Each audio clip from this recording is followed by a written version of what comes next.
how can I help this new generation of priests to be the sort of priests that are really needed for the church today. So for me personally, that was certainly an expansion of my thinking, my vision, my understanding, and appreciating more deeply too the nature of priestly ministry.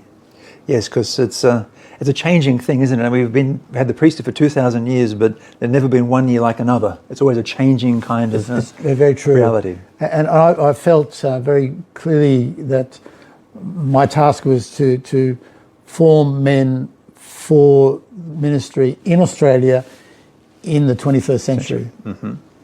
So we really need to think what was really needed, what sort of priest was needed, what were the particular directions for parish ministry. As I said before, I had a very strong conviction that priests need to have a strong missionary orientation, that we can't just expect people to come to Mass. You know, we've got to find ways of reaching out to them.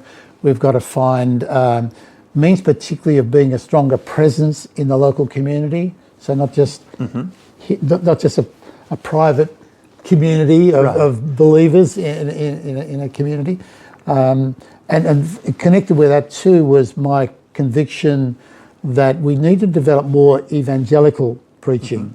There's a place for moral preaching, yes, there's a place for exegetical preaching, but I felt in particular like every homily should stir faith. Right. Every homily should inspire somebody to want to live the Christian life more fully. So I felt also it was important to encourage priests in understanding the preaching ministry. I remember talking to the senior students. I used to meet with them once a week, and we actually went through some material from Pope John Paul II on the priesthood with them, and I was saying, what's the first thing a priest must do? You know, and of course the immediate thing was say Mass. I said, no, first thing you've got to do is preach, because unless you preach, you're not going to believe, and if you don't believe, you're not going to go to Mass.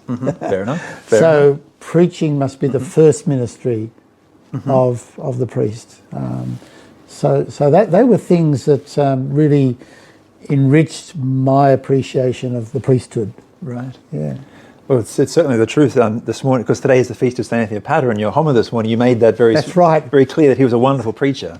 That's right. Not just help finding keys, but help finding the right words. Exactly. And I suppose when I think about somebody like Anthony of Padua, it stirs something in me to say we need passionate preachers of the gospel in the world today.